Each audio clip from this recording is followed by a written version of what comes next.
All right, today we're diving into a moment that changed everything, the Battle of Badr. Now, look, this isn't just some old story about swords and sand. Not at all. We're talking about these huge, timeless ideas, humility, justice, and just unshakable faith, all forged in the heat of that desert. So let's get right into it. So this verse right here, it really sets the stage for everything we're about to see at Badr. It's this incredible promise, right? A promise that the way things are isn't the way they have to be, that the scales can be tipped back, and the people who've been pushed down can actually be raised up. Keep this idea in your mind, because you're going to see it play out again and again. Okay, first up, the fall of arrogance. This is all about how the mighty were truly humbled by the meek. Our story starts with a guy named Abu Jahl.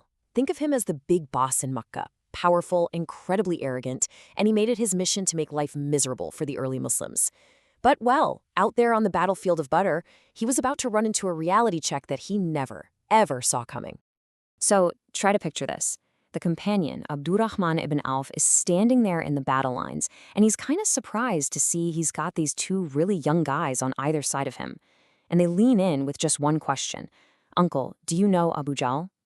They were looking for the man they'd heard had insulted the Prophet. And their resolve was just absolute. They made a promise to each other right then and there that they wouldn't leave his side until one of them fell. And the second Abdurrahman pointed him out, boom, these two youths just shot forward. No hesitation. It was like watching hawks dive on their prey. They raced straight for this powerful chieftain and landed these devastating blows. I mean, for them, this wasn't just about winning a battle. It was personal. It was about defending the honor of their prophet.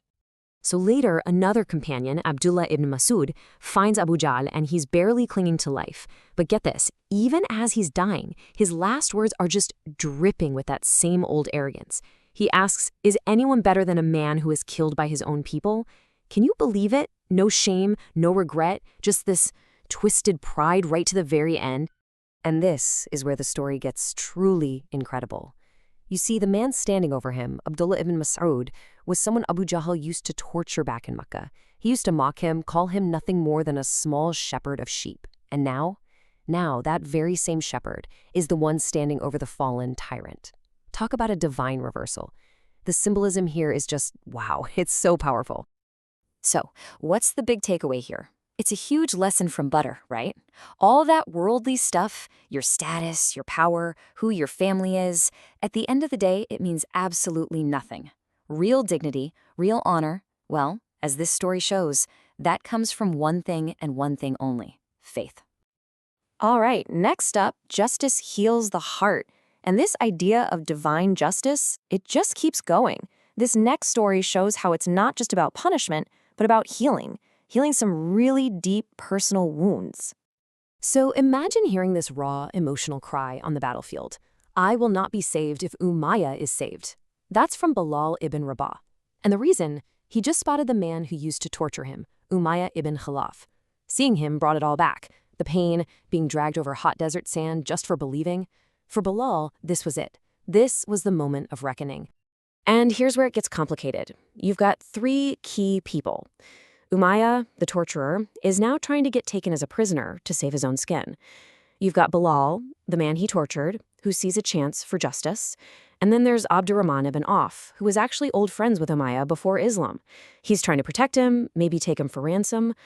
But Bilaal and the others, fueled by what they remembered, what they'd been through, they saw it very differently. They stepped in, and, well, justice was done. And you might think this is about revenge, but it's really not. For Bilaal, this was about closure. It was about seeing a divine promise come true, the promise from the Quran to heal the breasts of a believing people. It was about healing those wounds, removing that righteous anger. This was justice in the flesh. Now let's talk about the precision of faith. Because Badr wasn't just a physical fight. Oh no, it was a massive test of what you truly believed. And nothing shows this better than two very different encounters that happened on the battlefield. One shows absolute trust, and the other, crippling doubt. So on one hand, you've got this warrior, Umayyah ibn Sa'id. This guy is literally covered in iron armor, from head to toe. The only thing you can even see are his eyes. He's putting all his trust in his gear, right? He feels untouchable. But the man he's facing, Az-Zubair, he's armed with something a whole lot stronger. So what happens? as Zubair takes aim with his spear, and with one single, incredibly precise shot, he hits Ubaida right in his exposed eye. All that armor was useless. The strike was so powerful, the spear actually bent when he tried to pull it out. It just goes to show you, the best armor in the world is pretty fragile when it goes up against faith-guided accuracy. But then, on that exact same battlefield, you had other people, and they looked at the tiny Muslim army, outnumbered 3-1, and they just couldn't see it. They thought these people have been deceived by their religion. They were looking at it with purely worldly eyes and thinking, there's no way, they're delusional, they're marching to their deaths. And this difference right here, this is the perfect example of a concept called tawakkul.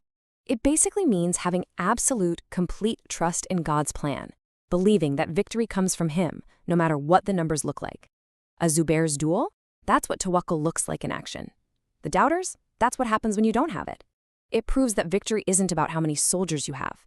It's about how strong your conviction is.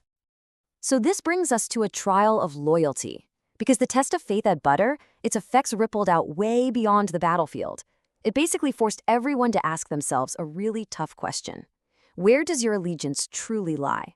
Is it with your tribe, your family, the old way of doing things? Or is it with this new, powerful bond of faith? I mean, take the tragic story of Ali ibn Umayyah. He was actually a Muslim back in Makkah, but he was forced to march with the other side. And when he got to Badr and saw how small the Muslim army was, his faith just crumbled. He was one of the people who said, these people have been deceived by their religion. And sadly, that doubt was fatal. He died in a state of disbelief. But here's the powerful part.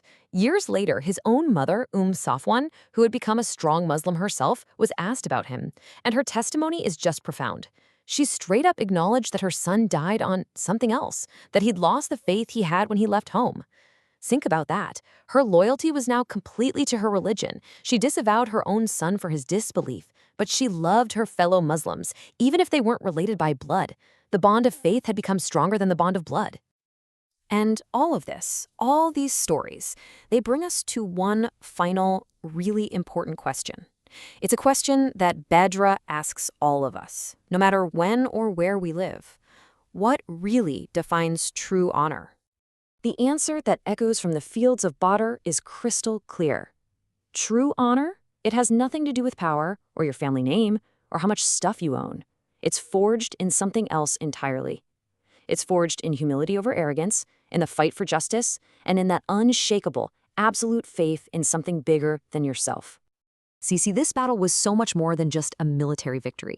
It was a turning point. It created a whole new way of looking at belief and justice that didn't just transform a generation, it continues to inspire millions of people all over the world today.